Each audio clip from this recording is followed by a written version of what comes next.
Então a gente retoma aí o estudo, né? Estávamos falando sobre a apelação e o agravo do instrumento e essa diferença física que existe entre a apelação e o agravo do instrumento.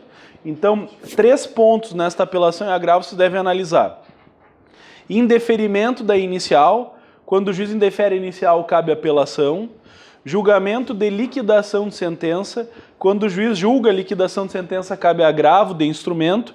E a figura da impugnação. Só que na impugnação vai depender, né, do resultado do julgamento da impugnação. Se a impugnação for pela extinção do processo, aí caberia a apelação. Se a impugnação for acolhida parcialmente, ou for pela redução do valor cobrado, ou alguma outra situação que não determine a extinção do processo, aí caberia agravo de instrumento. Por quê?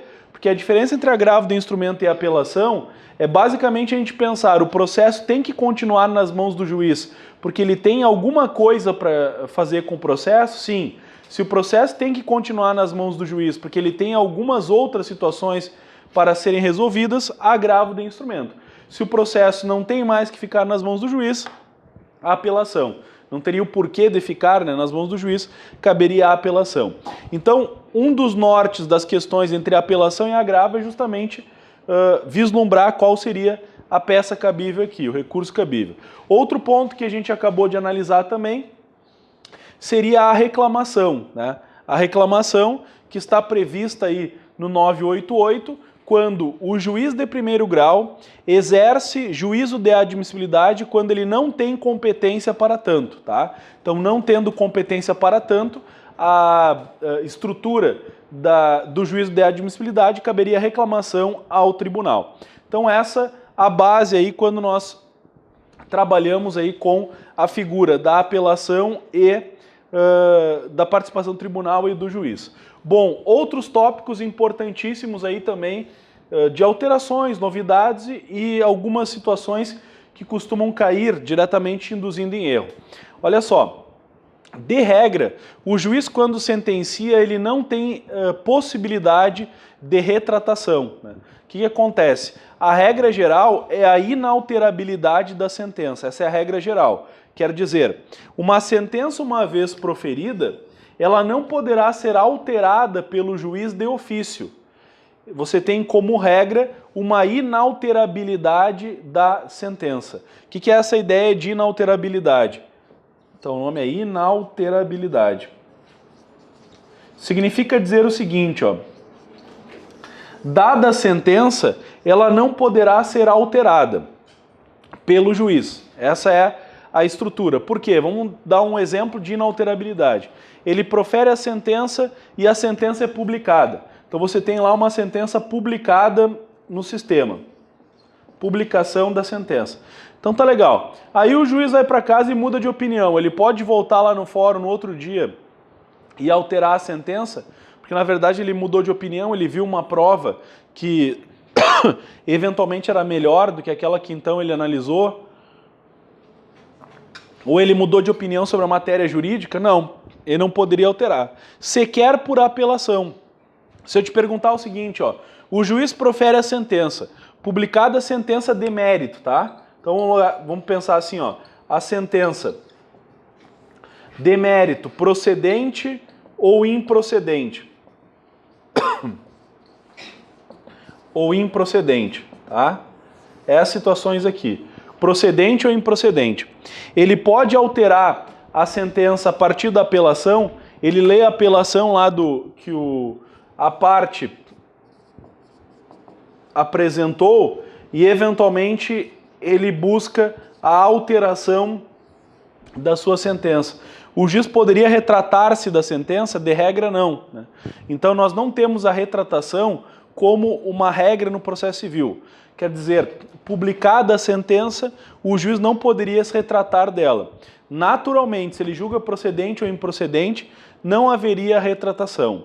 Entretanto, a partir da interposição de apelação, em alguns casos seria admitida a retratação. Mas aí nós temos que pensar regra como regra e exceção como exceção. A regra é inalterabilidade da sentença. A regra é não há juízo de retratação. Senão fica um vai e vem que o juiz perde a sua autoridade. Então a regra geral é essa, não há retratação. Em alguns casos específicos, excepcionais, você teria juízo de retratação. Quando que acontece esse juízo de retratação? De regra geral, o juízo de retratação ele acontece quando o juiz julga sem mérito, quando a sentença é sem mérito. Então o que vai acontecer? Vamos supor, eu vou desenhar aqui o esquema, tá? Vamos supor que o juiz extinga o processo sem mérito. O que é sem mérito? É quando ele não entrou no pano de fundo da demanda. Eventualmente ele acolheu uma situação que, ao acolher aquela situação, ela estava vinculada a um pressuposto processual, a parte não juntou procuração, a petição inicial não estava adequada, há um indeferimento da petição inicial por qualquer das situações, e aí ele extingue o processo sem mérito.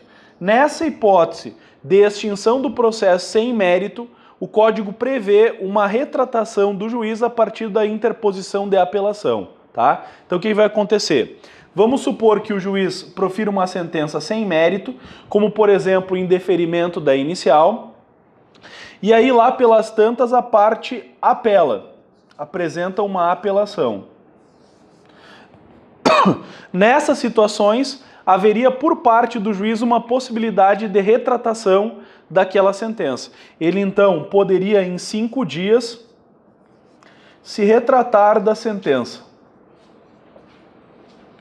E aí, ao se retratar da sentença, ele volta o processo ao estágio anterior e faz aquilo que até então não tinha feito, né? Por exemplo, se for caso de produção de provas, ele manda produzir a prova. Então ele poderia eventualmente se retratar de uma sentença. Mas a lei prevê, dentro da exceção, a retratação em 5 dias, quando é caso de extinção sem mérito. O que vai acontecer? Vamos tentar dar uma olhada nisso tudo, tá?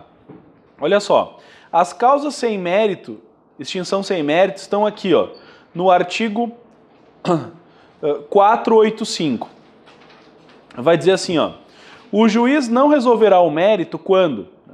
Isso aí não tá, esse artigo 485 não está no teu material, tá? Ele é vinculado à ideia de sentença, né? O juiz não resolverá o mérito quando indeferir a petição inicial. Por que ele pode indeferir a petição inicial? Porque ela não contempla requisitos, porque ela não tem situações previstas em termos de requisitos legais que o 319 faz. O juiz vai intimar para emenda, lembra que nós falamos isso? Aí se a parte não emendar, ele vai extinguir. O processo fica parado por mais de 1 ano, por negligência, não for promovidas diligências que incumbiria ao autor promover e esse autor abandona a causa. São situações do 485, bem simples, que você até marcaria que elas não teriam julgamento de mérito. Essa é a mais comum, ó, verificar a ausência de pressupostos de constituição e desenvolvimento válido e regular do processo. Vamos pensar, a parte não juntou procuração, intimada, ela continua sem juntar procuração, quer dizer, não poderia atuar sem advogado.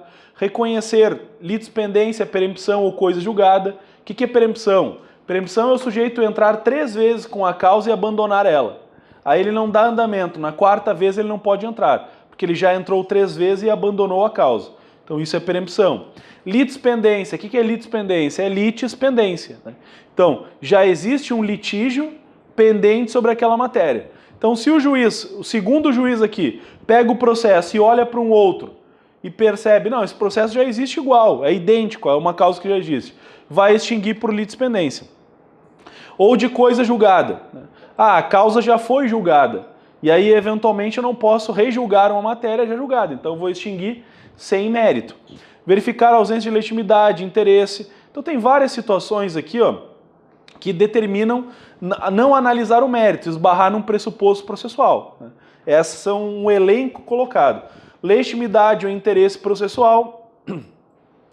A parte não tem interesse porque não há prova de pretensão resistida, né? O que é o interesse processual? Por exemplo, ó, você entra em juízo para fazer inscrição na prova do TRF. Aí o juiz pergunta, mas por que tu não fez lá no site? O que te obsta, né? Não, eu quero fazer direto no judiciário, né? Não tem interesse processual. Você só pode bater na porta do Poder Judiciário quando você prova que no mundo dos fatos você não conseguiu fazer aquilo que você pretendia. Isso é interesse processual. Se você bate na porta do judiciário e não prova a pretensão resistida, não prova o conflito, você não tem interesse em provocar o poder judiciário. Por isso que a jurisdição é secundária, né? É a última ratio. Os americanos chamam last enforcing power, né? Quer dizer, a força do depois, que vem depois. Porque, na verdade, eu tenho que tentar resolver meus problemas no mundo fático. Se eu não conseguir provar, bom, então eu tenho interesse processual. Um dos maiores casos de falta de interesse processual foi julgado pela Justiça Federal, muito atinente à tua prova, que é o caso das ações previdenciárias, né? Das ações previdenciárias se julgou, inclusive a causa foi o STF, e o STF tem a tese de não transformar o Poder Judiciário em agência previdenciária. Quer dizer, eu não posso bater na porta do Poder Judiciário e dizer, eu quero me aposentar, tá aqui os documentos, eu tenho direito. Não, você tem que bater na porta do INSS. Aí quando ele negar, aí você vem ao Poder Judiciário. Não pode pedir o direito diretamente no Poder Judiciário. Você tem que pedir no plano dos fatos. Esse foi o maior caso de falta de interesse processual. Porque alguns, não, se eu encaminhar esse pedido eu não vou ter direito. Então eu vou no Judiciário. Não, então encaminha. Seja negado e depois você bate na porta do Poder Judiciário. Porque são várias situações, né, que devem ser comprovadas. Alegação de convenção de arbitragem, que é quando as partes elegem a arbitragem, né? Homologar a desistência da ação. Aqui é quando o autor entra com a ação, né? O autor entrou com a demanda e depois desiste dela. O juiz homologa, naturalmente ele está proferindo uma sentença sem mérito, naturalmente, né? Porque não está entrando no mérito da demanda. Em caso de morte da parte, quando a ação for considerada intransmissível, né? Então, existem demandas que são transmissíveis. As outras, parte delas, ínfima ainda, são intransmissíveis, né? Não poderiam ser transmitidas para terceiros. Normalmente, uma ação de cunho patrimonial ela é transmitida. Por exemplo, vamos supor, o meu avô entra com uma demanda de responsabilidade civil. Ele vem a falecer, eu posso continuar com ela. Minha mãe ou eu posso continuar representando ele, por quê? Porque, na verdade, é um caso de sucessão processual. O crédito ainda existe. Ele vai ir para a partilha e tal. Agora, existem demandas que, se o sujeito morrer, é intransmissível. Vamos supor assim, você está fazendo a prova... Não, mas eu não vou dar esse exemplo, que eu vou ter que lhe matar, né? Então, eu estou fazendo a prova do TRF, né? Aí fiz lá a prova e tal, fiquei por uma questão ou por um décimo e tal, e não concordo. Entro com a ação judicial dizendo, eu quero aquele décimo, isso garantiria a minha aprovação. Aí estou lá discutindo e tal, no curso da demanda vem a falecer. Não pode a minha filha lá de 9 anos, isso aí, vamos lá e tal. E aí ela o que tu é, filha? 10 anos, que tu é analista RF. Né? Porque meu pai passou e eu continuei. Né? Não dá, né? Então isso é um exemplo de ação intransmissível, por disposição legal. A natureza da demanda não admite a transmissão, aí naturalmente ela é extinta. Né? E nos demais casos, eventualmente previstos no Código, que determina a extinção do processo. Então você vai ter uma sentença sem mérito. Aí eu vou dar o exemplo para vocês quando que acontece esse juízo de retratação. Veja que analisando uma matéria a gente tenta mergulhar em várias outras, tá? Tento não deixar passar nada. Vamos dar um exemplo que é o mais difícil, o mais intrincado aqui, que seria o caso da litispendência, tá? O que acontece? Está escrito no Código que se o juiz acolher litispendência, ele extingue sem mérito. Aí o Juliano entrou com uma ação contra o réu, buscando dano moral por determinado fato. Aí depois de um mês, eu entro com a mesma demanda, buscando contra o mesmo réu, em determinado fato, buscando dano material. Tem litispendência nessas ações aqui? Não tem, porque na primeira eu contei para vocês que eu entrei com uma ação buscando dano moral. Na segunda, eu estou buscando dano material. Não tem litispendência. Só que caiu para o juiz vê que é a mesma parte, a mesma causa de pedir, só não é o mesmo pedido, só que ele não atentou para isso. E ele extingue o processo sem mérito pela ocorrência de litispendência. Aí eu vou lá e apresento a apelação, porque é uma sentença extintiva. Apresentei a apelação e digo, senhor juiz, uma coisa é uma coisa, outra coisa é outra coisa. A ação número 1 está pedindo dano moral. A ação número 2, embora seja o mesmo fato, está pedindo dano material. São duas ações distintas, portanto, então não tem litispendência entre elas. Nesse caso, em virtude de uma economia processual, o juiz não precisa mandar essa apelação para o tribunal. Ele mesmo pode se retratar daquela sentença dada. Então é um caso excepcional de retratação, de alterabilidade da sentença. Ficou claro aí para vocês? Situações que a sentença poderia ser alterada. Só um ponto aqui, ele não faz isso de ofício, ele faz isso a partir de uma apelação. Então, dada a sentença, apelou, em 5 dias teria o juízo de retratação. Se ele não fizer em 5 dias, bom, aí ele, né, manda adiante aí a demanda. Né? Depois, lá no artigo 331, só para deixar mais claro isso, né? Lá no artigo 331, você tem uma determinação que é a seguinte, ó. O 331, só vamos entender o ambiente em que ele está. Tá? O 331 é o ambiente do 330, que é o indeferimento da petição inicial. Naturalmente, quando uma petição inicial é indeferida, não haveria o julgamento do mérito. Né? Então, petição inicial será indeferida quando? Eu falo de sentença sem mérito, sempre lembro da minha filha uma vez. Eu contei pra vocês, eu acho, não sei, que fui buscar ela na escolinha, um colega pediu pra casar com ela. Fui buscar ela na escolinha, aí veio um menino lá, não lembro o nome dele, né? Até não gostaria de lembrar. Lembro o nome dele, aí tava assim, eu posso casar com a Isabela? Não. Eu abri a porta para buscar a minha filha, né? Posso casar com a Isabela? Eu falei, não. Né? Foi o que veio na cabeça, né? Não, né? Aí minha filha arrumou as coisas e veio embora, né? E ele virou as costas e continuou, né? Tá? Fazendo o que ele tinha que fazer, né? Aí depois a situação era pior do que eu tinha pensado, né? Mas, aí tá, né? Aí ela entrou no carro e tal, isso, e falou assim, pai, por que eu não posso casar com ele? Né? Falou assim, né? Perguntou. Eu vi que tu disse não, né? Que na verdade eu concatenei tudo aí, ela que mandou ele, porque ela devia ter uns 4, 5 anos, né? E quando aconteceu isso, e nessa idade as meninas já estão com namorado, já estão casados, pensando, né, na compra do apartamento, tá? Os guris eles estão passando carrinho na parede, assim, né? Tu vai assim, eles não conseguem falar, e as mulheres já estão na bolsa de valores e tal, né? Impressionante, né? E aí tá lá, né? Aí eu perguntei assim, filha, não pode casar com ele, porque não vou nem entrar no mérito, falei. Não vou nem entrar no mérito, tu não tem idade para casar, né? Aí ela assim, o que é mérito? Né? Ela falou... Aí eu falei assim, não vou perguntar se ele é um bom menino, né? Acontece que tu não tem 16 anos ainda, então não pode casar, ponto, né? Ah, tá, entendi. Aí depois ela falou, e quando eu tiver 16, né? Bom, daí a gente analisa o mérito, falei pra ela, né? Aí analisa né, o rapaz que se apresentar, né? Então, vamos ver se trabalha, o que ele faz, que nem diz lá no interior, o pessoal, qual é a família, né? Então, aí eu vou entrar no mérito, né? Então, ela já sabe o que é mérito, ela já sabe o que é mérito. Então, já expliquei para ela bem, né?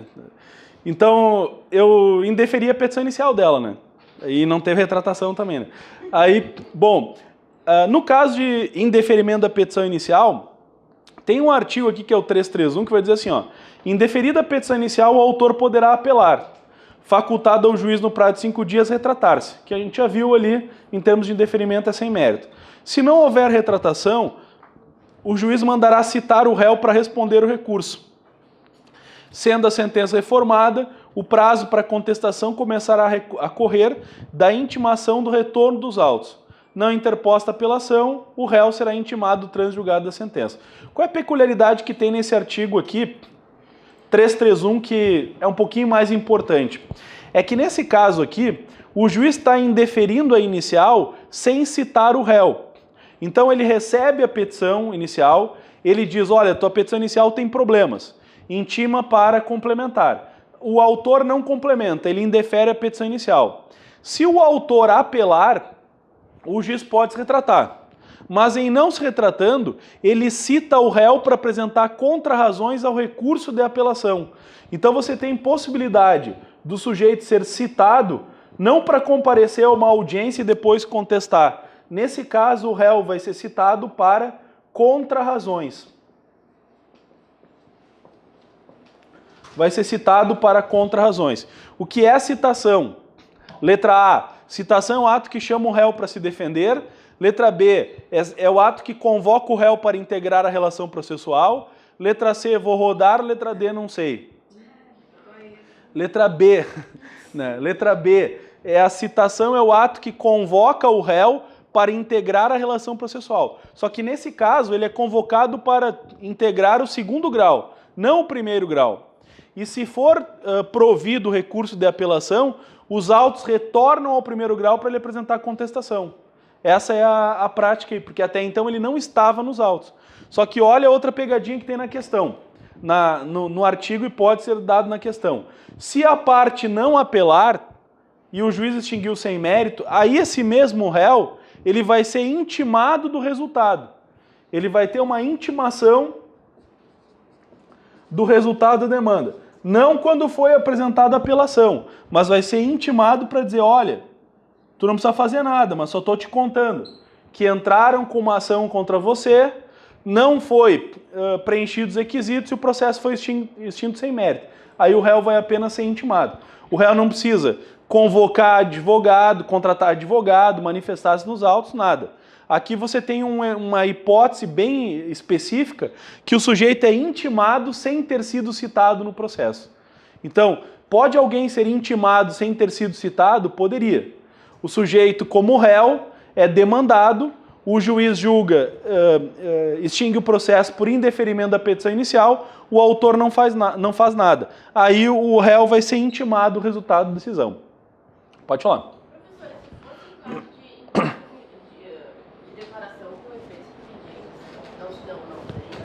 Nesse caso aqui da sentença? É, em vez da apelação, poderia ser interposto embaixo, declaração com efeitos infringentes. Sim, a colega pergunta o seguinte, ó, se dada a sentença que indeferiu sem mérito, né, eu teria embargos de declaração com efeitos infringentes. O que são efeitos infringentes? São efeitos modificativos daquela decisão. Quer dizer, o juiz deveria modificar totalmente aquela decisão. Aí o réu deveria ser citado para apresentar contra-razões aos embargos de declaração.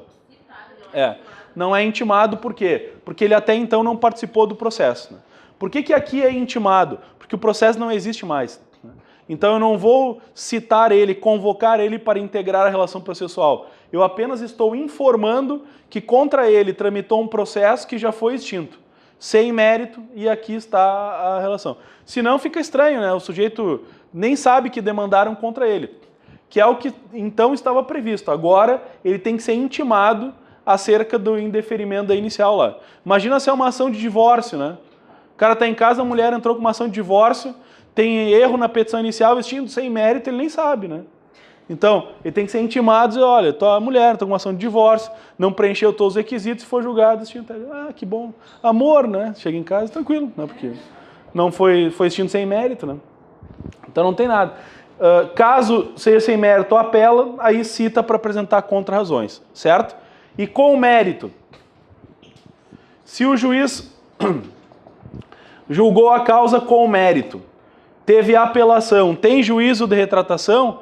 De regra, não, né? Falamos que não há juízo de retratação quando tem mérito. Só que tem uma situação que tem. Né? E aí vale a pena a gente aprofundar também. Então aqui, vamos colocar um asterisco, depois eu resumo tudo, tá? Olha só. Nós temos a base aqui,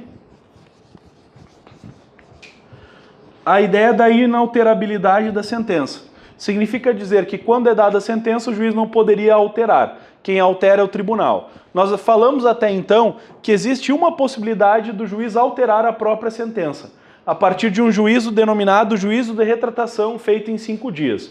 Quando o juiz extingue sem mérito, a parte apela, ele poderia em 5 dias exercer a retratação. Quando é o caso de indeferimento da inicial, que o réu sequer foi citado, fica uma situação um pouco anômala, porque o réu vai ser citado para apresentar contra-razões. Se não for interposta apelação, o réu vai ser apenas intimado que contra ele tramitou uma demanda, o juiz também não vai se retratar, porque ele só pode se retratar a partir da apelação. Estamos juntos até então aí? Nas causas que têm mérito, de regra, inalterabilidade de decisão. Quem vai alterar o mérito é propriamente o tribunal. Só que aí o código cria uma situação, que é essa situação aqui, improcedência liminar do pedido. É uma causa de mérito que o juiz julga improcedente liminarmente o pedido. Eu vou abrir aqui um parênteses desse lado aqui do quadro para dizer o que é a improcedência liminar do pedido. A improcedência liminar do pedido funciona da seguinte forma. O autor entrou com uma ação contra o réu. E aí o código prevê, na ideia que eu falei para vocês desde a primeira aula, da ideia de efetividade, razoável duração do processo, e teoria de precedentes. Hoje, nós buscamos valorizar decisões dos tribunais superiores, que estão blindadas por teses repetitivas, por súmulas. O código em si, ele pensa em dar uma maior autoridade para as decisões dos tribunais superiores. Qual é a grande virtude disso? O julgamento é rápido, econômico e célere. Qual é o problema? Não há análise tanto subjetiva e se você convence o tribunal, você aplica para milhões de ações. Esse é o problema, né, desse tipo de técnica que foi implementada no código. Aí o que acontece? O autor faz um pedido. O juiz não cita o réu, não tem citação e já julga improcedente liminarmente.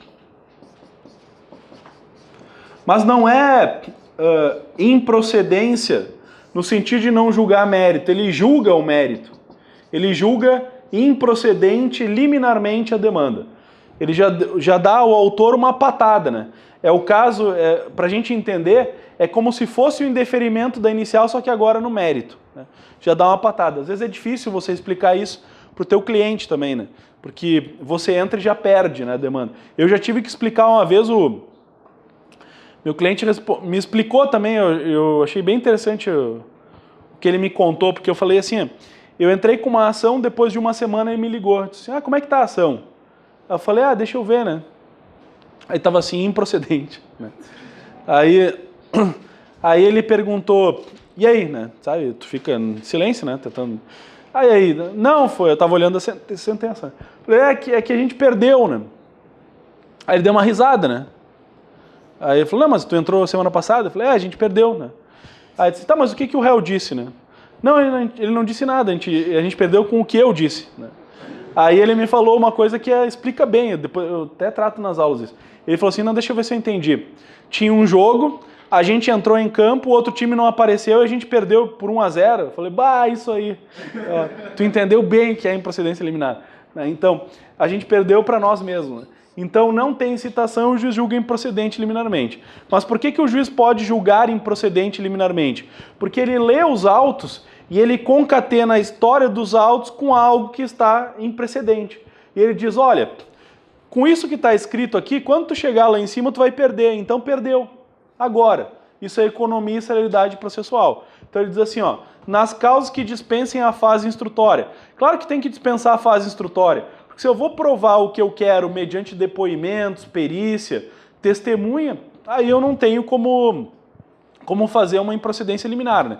O juiz, independentemente da citação do réu, julgará liminarmente improcedente o pedido, que contrariar enunciado de súmula do STF ou STJ.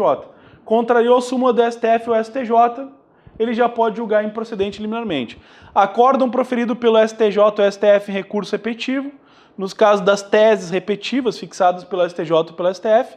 Entendimento firmado, lembra do IRDR ou incidente de assunção de competência? Eu não expliquei a assunção de competência, já explico aí, tá? IRDR é quando a causa é repetitiva, né? Naquele estado lá. E enunciado de súmula de Tribunal de Justiça sobre direito local.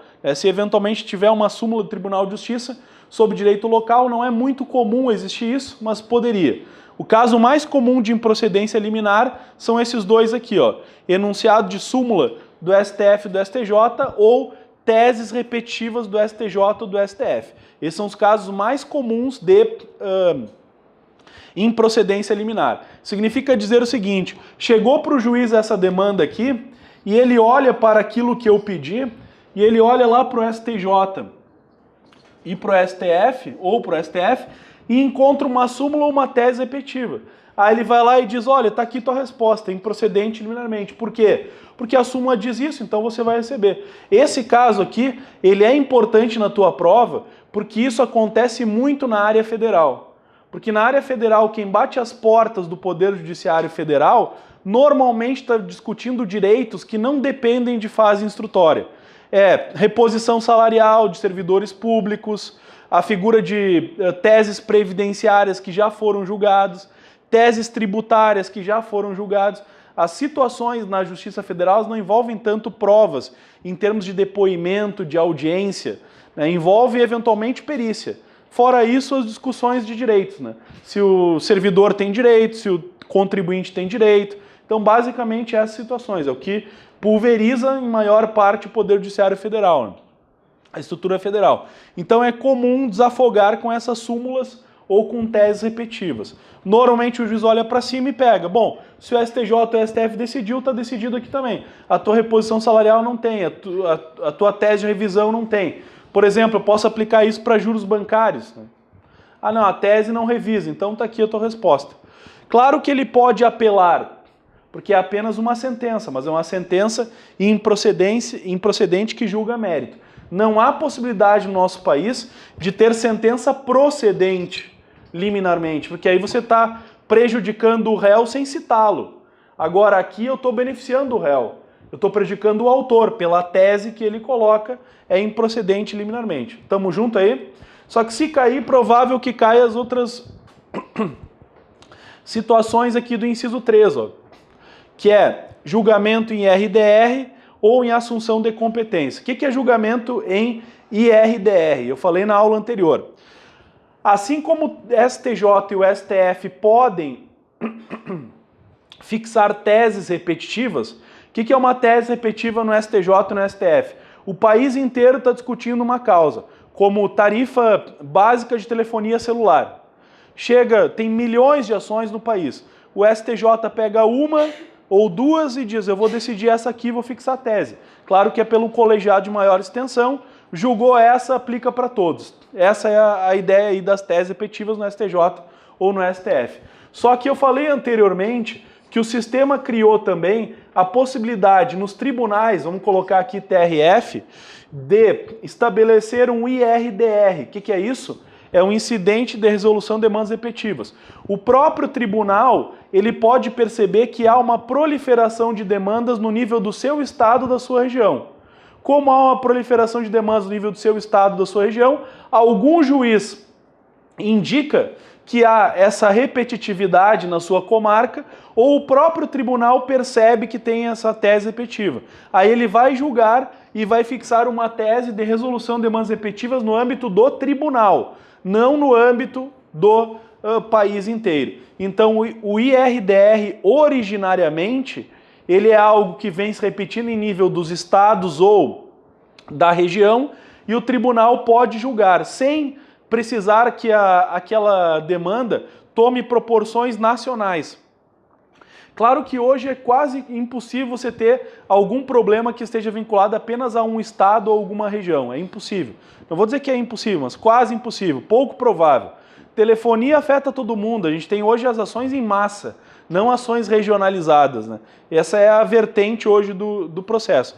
Embora eu já tenha dito para vocês na aula passada, ações da Brasil Telecom, que foi uma causa que tramitou só no Rio Grande do Sul, poderia ser uma dessas hipóteses aí. Mas normalmente está vinculado em todo o estado. Mas foi uma forma de dar um maior poder para os tribunais de fixar teses repetitivas. Claro que o STJ e o STF gostam disso. Por quê? Porque aí a grande discussão não chega até eles. Você já mata lá na essência. Fixou a tese e os juízes já começam a aplicar. Claro que pode chegar por recurso até o STJ ou o STF, mas de regra é um mecanismo de resolver situações já em nível de segundo grau. Então a gente já tinha falado sobre o IRDR, que é o incidente de resolução de demandas repetitivas. Ou então o incidente de assunção de competência. O que é o incidente de assunção de competência? Ele tem uma sigla que é IAC, ó. Incidente de assunção de competência.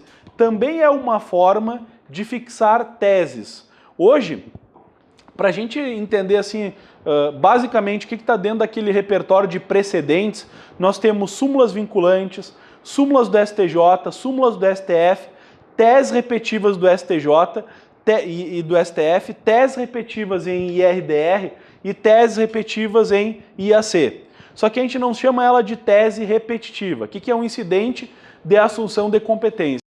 Eu digo assim, ele é quase impossível de acontecer, mas está previsto. É quando o tribunal, olha o que acontece, o tribunal percebe que uma causa vai se repetir em nível nacional, ou melhor, em nível estadual. E aí ele faz um incidente para resolver aquela demanda que vai surgir antes dela surgir, antes dela ser repetitiva.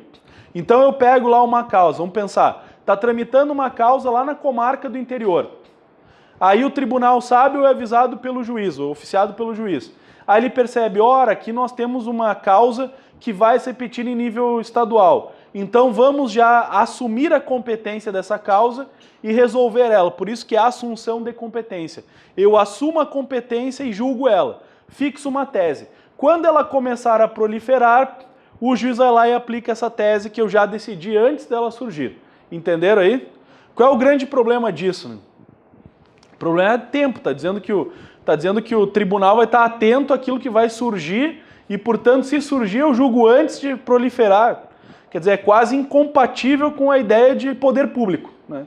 Se antecipar, né? Então, dentro disso, é muito pouco provável que nós tenhamos a incidente de assunção de competência. Mas qual é a diferença entre os dois? A diferença entre os dois é que no IRDR tem causas repetitivas e no incidente de assunção de competência a matéria não está proliferada em múltiplos processos. Ela é uma matéria que deve ser julgada pelo tribunal, vai impactar, mas ela não tem repetitividade ainda. Essa é a estrutura do incidente de assunção de competência. Ficou claro aí?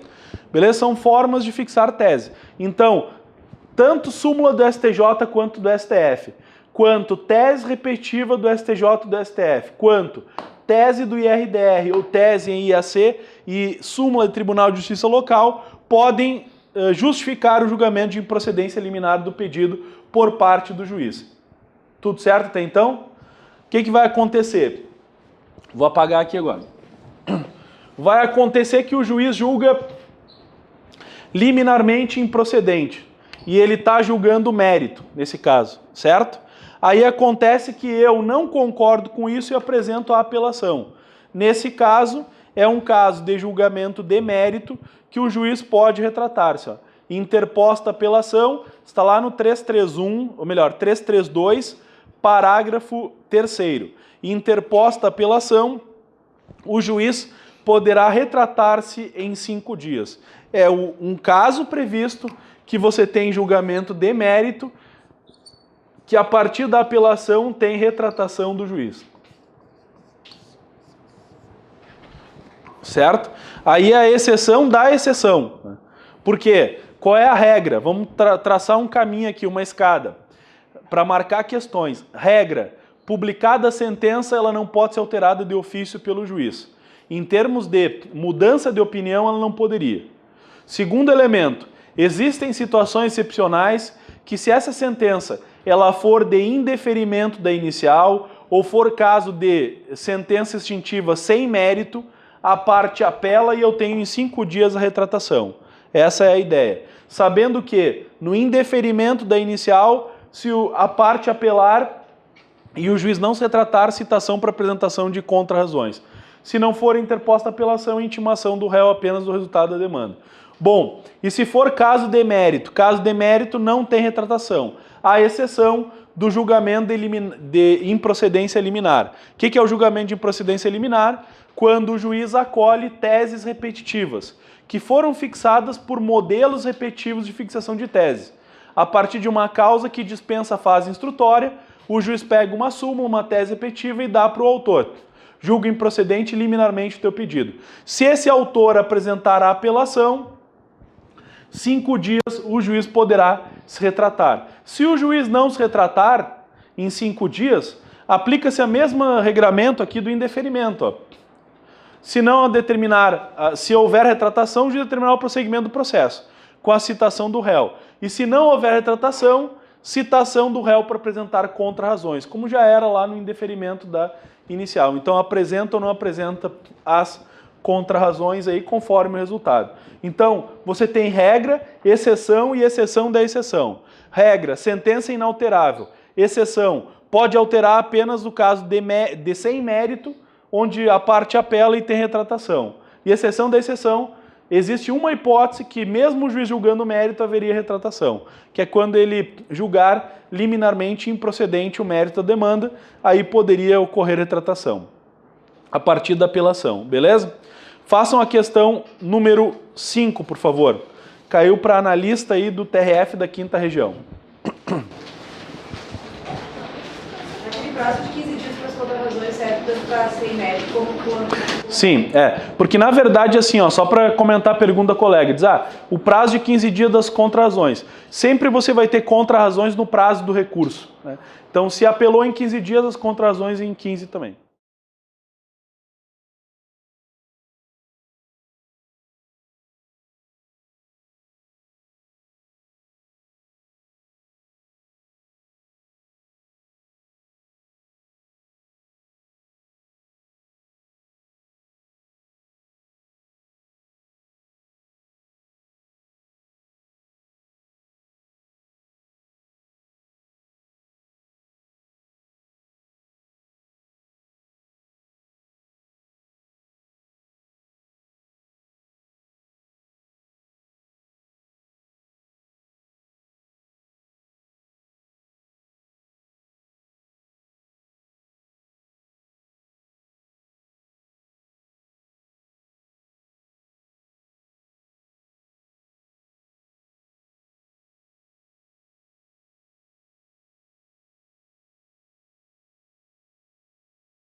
Então aqui nessa questão número 5, podemos ir? Ela vai dizer o seguinte, ó. Ao receber a ação de consignação em pagamento formulada por Pedro contra André, o juiz indeferiu a petição inicial, por entender ausente o interesse de agir. Aqui eu teria apenas que entender que indeferimento da petição inicial é sem mérito por falta de interesse de agir, é sem mérito também. O que é falta de interesse de agir? Falta de interesse de agir é falta de interesse processual, aquilo que eu comentei com vocês. Não provou a pretensão resistida. Não provou que ele não conseguiu fazer aquilo no mundo dos fatos. Então isso é falta de interesse de agir. Nesse caso, Pedro poderá interpor o indeferimento da inicial, seja apelação, sim, né? Então a letra A, até então podemos ler ela. Sendo facultado ao juiz no prazo de 15 dias retratar-se da sentença. Se não houver retratação, o juiz mandará citar André para responder ao recurso, para só então determinar a remessa do feito ao tribunal. E aí? Tá legal, né? Aceitável, então ficamos com ela aí, letra A. Não podemos limpar ela de pronto aí. Letra B. Que na verdade, assim, quando a gente responde uma questão, né? Eu acho que a melhor técnica é essa. Não é você falar assim, é essa. Não. Vamos ver, essa aqui é aceitável, então tá bom. Depois você retorna. Na verdade, eu acho que a melhor forma de marcar a questão é você fazer ela duas vezes. A primeira você busca apenas limpar as erradas. A segunda vez você marca a certa. Essa é a melhor forma de marcar, tá? Letra B. Cabe agravo sendo facultado ao juiz no prazo de 5 dias? Não, agravo não cabe. Então a letra B está errada. Letra C. Apelação. Caso em que o juiz, independentemente do juízo de admissibilidade, determinar a imediata remessa do feito ao tribunal, sem possibilidade de retratação, pois com a prolação da sentença encerra a jurisdição de primeiro grau. Errado aí por quê? Porque se o caso é de extinção sem mérito, ele poderia ter retratação. Então até agora a única que fica aceitável é a letra A. Letra D. Agravo. Então tá errado aí, não precisa nem ler. Né? E a letra E. Interpor apelação. Sendo facultado ao juiz no prazo de 5 dias, retratar-se da sentença. Se não houver retratação, o juiz deverá, independentemente do juízo de admissibilidade, determinar a imediata remessa do feito ao tribunal sem ordenar a citação do réu. Aí nós estamos na dúvida aqui. Qual é a grande diferença entre a letra A e a letra B? A letra E. A letra A vai dizer que a parte interpõe a apelação, aí o juiz, no prazo de 5 dias, ele pode se retratar. Se ele não se retratar, ele cita o André para responder o recurso, apresentar, portanto, contrarrazões, e depois ele manda para o tribunal. A letra E vai dizer o seguinte, interpõe a apelação, sendo facultado ao juiz no prazo de 5 dias retratar-se. Beleza, até então está certo. Se não houver retratação, o juiz, independentemente do juízo de admissibilidade, o que é verdadeiro, porque ele não faz a admissibilidade, deve determinar aqui, eu acho, deverá, independentemente da admissibilidade, determinar a imediata remessa do feito ao tribunal sem ordenar a citação do réu. A pergunta é, tem que citar o réu para apresentar contrarrazões ou não precisa? Sim, né? Por que ele precisaria? Porque tem contraditório, né? Então, vamos lá. Nos casos de indeferimento da inicial, vamos ver o artigo 331. E aí dá para criar uma regra aqui, ó. Indeferida a petição inicial, o autor poderá apelar. Facultado ao juiz no prazo de 5 dias retratar-se. Se não houver retratação, o juiz mandará citar o réu para responder o recurso. E aí, respondendo o recurso, depois ele manda ao tribunal aquela demanda. Aqui ficamos, portanto, com a letra A. Certo? Por que a E está errada? A E está errada porque, número 1, não determina a citação do réu. Ele tem que determinar a citação do réu.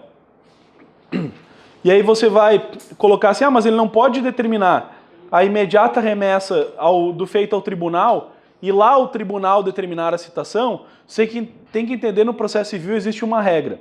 Quando chega no tribunal para ele julgar, o órgão de superior hierarquia ele já tem que receber o processo pronto. Ele não pode fazer diligências, entenderam? Então, não tem assim, chegou a apelação, aí no tribunal eu vou citar para apresentar contrarrazões. Aqui tem várias perguntas que induzem você em erro. Primeira pergunta, contrarrazões é apresentada no juiz de primeiro grau ou no tribunal? No juiz de primeiro grau. O juiz apronta tudo e manda para o tribunal. Se é recurso especial, contrarrazões de recurso especial é apresentada no tribunal ou no Superior Tribunal de Justiça? No tribunal, porque aí as contrarrazões e as razões são no tribunal e se for admitido, leva tudo prontinho para o STJ, beleza? Essa é a ideia aí.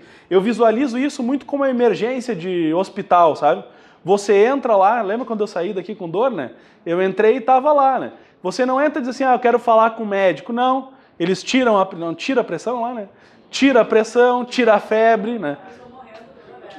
A pessoa tá morrendo. Eu tava lá, assim, ó, numa dor absurda que eu nunca senti na minha vida, né?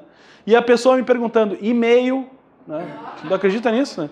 E-mail, assim, Juliano, opa, tá lá, assim, com uma dor absurda e o cara tá perguntando e-mail. O cara tem que saber quem tá atendendo lá, se morreu mesmo para saber, né? Morreu o Juliano aqui, né? Então, CPF e tal, já foi atendido, o cara tem que responder. Uma vez o meu irmão, ele caiu, bateu o beiço e rasgou todo aqui, né? Aí falei, vai no pronto-socorro. Primeira coisa, é CPF agora. Aí eu falava pra ele, né? O cara tá morrendo aqui, tem que dar o CPF. Pois é, tem, né? Então, essa é a forma. Aqui não dá, chegando no tribunal tem que estar tudo pronto, então, para chegar lá no tribunal. Não dá para, de pronto, aí,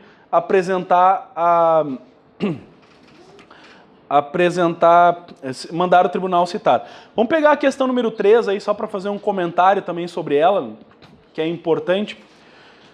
Questão número 3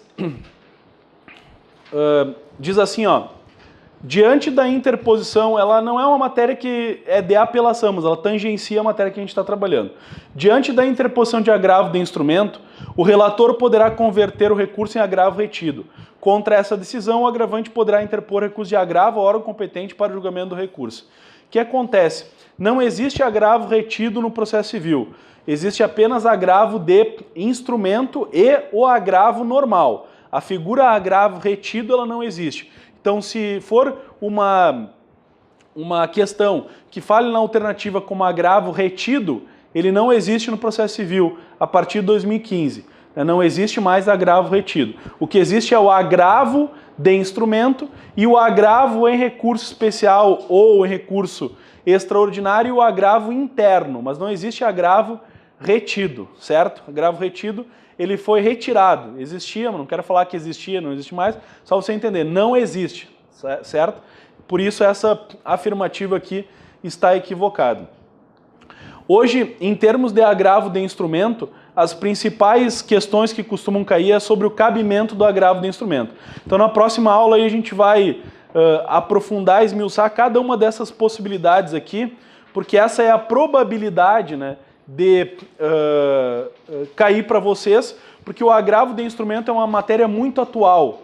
Teve julgamento do STJ sobre um tema, que é o tema 988, sobre a mitigação das hipóteses taxativas.